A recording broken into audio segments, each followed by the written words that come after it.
The hidden yardage, Matt DeBerry. That's what everyone always talks about. This is something that Georgia really. I'm going to let you talk about it. You think this is really important for them in this coming season? Yeah, I think the play that you could say ended their season was a kick return touchdown in the Sugar Bowl. And I remember thinking, you know what? This is something that Georgia needs more of. And I know, Ryan, the game has changed, right? Kickers are booming it through the end zone whenever they want. Punters are getting better and better and better. But 25 years ago, they had guys like Damian Gary and Thomas Flowers and Mikey Henderson, Brandon Boykin, Todd Gurley, Isaiah McKenzie. I mean, all these guys were really important in the return game. So whether it's punt return, kick return, that's something that even though the game has changed, they need more of that. And we saw it in the Sugar Bowl. That was a game-changing play.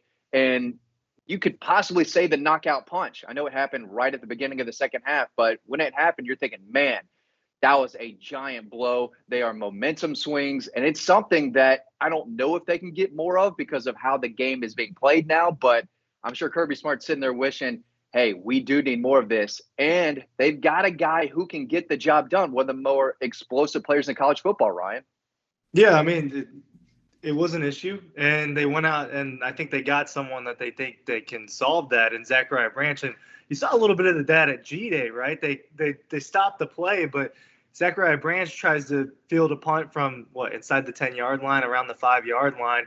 He dodges a few guys, and I think he would have potentially taken it all the way back, but they blow the whistle. I don't know exactly why, but they called it off. He's scored from that at USC. He's scored from kick returns. He's scored from punt returns. I think he has 2 or 3 touchdowns in total when it comes to that. Has some other explosive plays. Special teams change the game, whether it's a blocked field goal from Jalen Carter or whoever, or that really the heads-up play by Christopher Smith in the LSU SEC championship in 2022 when they picked the ball up. Those plays, or a blocked punt from Dan Jackson against Arkansas, those plays change momentum and can really help a team take control. That was 100% the knockout punch from Notre Dame. Georgia was not coming back from that. They lost the last few minutes of the second quarter and the first few minutes of the third quarter, and that's one of the most critical parts of a football game, and special teams was a part of that. I think Zachariah Branch is exactly the type of player who can help that. He does kind of remind you of an Isaiah McKenzie when you think of the stature and someone that could just kind of be a joystick. So I think that they went out and they attacked that problem over the offseason. Not just a receiver, but a special teams guy too. Yeah, y'all are talking about the cherry on top, but let me dig into these numbers just a little bit quicker here. On returns allowed, Georgia is number 32 in the country, y'all, in punt yardage return yardage allowed. They were number 76 in kickoff return yardage allowed. In terms on the offensive side of the ball, when they were returning, they were number 67 and 123. Like, those are pretty rough numbers, generally speaking, Matt. I mean, 32 in returns allowed on punts, that's not the end of the world because they have an exceptional punter.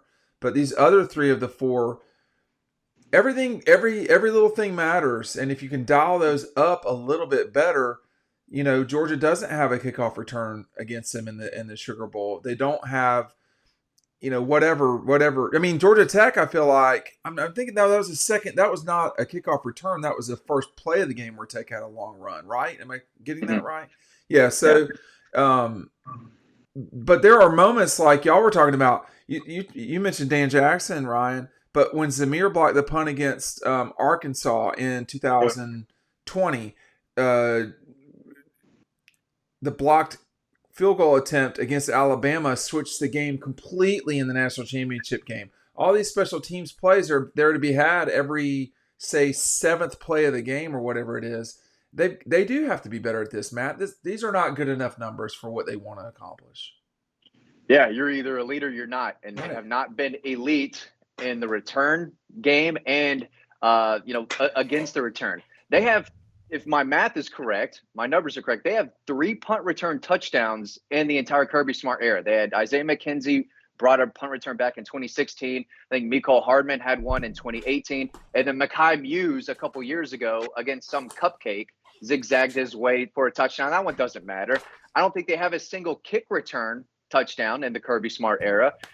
So that's something that game changing. Isaiah McKenzie just about won the 2015 game against Auburn with that punt return in the fourth quarter. Those plays matter. Brandon Boykin was outstanding. I mean, we saw what Todd Gurley was able to do on kick returns. And again, I know kickers can boom it through the end zone whenever they want, but if you're going to leave it short like Georgia did in the Sugar Bowl and try to pin them back, inside the 20 with, good coverage, you got to be in your lanes. You got to make the tackles, and they didn't do that. So executing the plan, whatever it may be, that's something they have to do better. Now, their kicking and punting, you could say, is elite. They kickers come in and they do their job. Brett Thorson's one of the best punters in college football, but the other aspects of special teams got to get better. And it could have really helped out a struggling offense, especially in the first half, with a big punt return or kick return last year. Yeah, it felt like Georgia last year in particular didn't really take many punts back at all. There were a lot of fair catches. There's a lot of different things that go into it, and some of that is just when the team is covering it well. But it does feel like it's an area of the game that was lacking. And I think in the kicking portion, like you said, Matt, that they've got that figured out between Brett Thorson and Peyton Woodring for this season. That'll be one of the best kicking duos in the entire country. But if you can steal, like what does Dean always say? Can you steal points? Can you get cheap points? Right. Those are cheap points, right? Those are points that are not really accounted for when you're going into a game. Gives one of the units rest on that side of the field, and it completely changes things. I don't think I've ever been in a stadium where someone took outside of that Notre Dame game where someone took a kickback for a touchdown, and you see how stadiums kind of erupt when that happens and how big of a swing that can really be. But going back to it, Zachariah Branch is exactly that type of player. And I do think that he was brought in partially because of that aspect. And you saw immediately at G-Day, the plan is for him to be back there returning these kicks. In 2021, Georgia scored non-offensive touchdowns in games against Clemson, UAB, South Carolina, Arkansas, Florida, Missouri, and Alabama. Now, that's not all special teams, but non-offensive touchdowns, Matt. And then, of course, in 2022, they only had one non-offensive touchdown, which was the LSU Christopher Smith play. Unless my math is wrong here, I'm pretty sure it's not. Kirby's team, there is always risk involved when you're returning. And by the way, for the record, just so y'all know, just very quick math here. Georgia's teams, Kirby Smart, when Georgia scores a non-offensive touchdown, they are 25-1. You want to guess the one game they didn't win when they scored a non-offensive touchdown? This is kind of a tough one. Can't think of it. Y'all weren't there. Quickly. Y'all weren't there. This is Kirby Smart era. That should give you a clue as to what year it was. With the game that they won without scoring on offense? No, so Georgia is scored non-offensive touchdowns 26 times under Kirby Smart.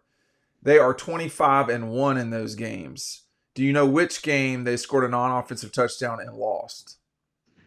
Y'all were not at this game. The 2020 game? Well, which one? Florida. That's right. Okay.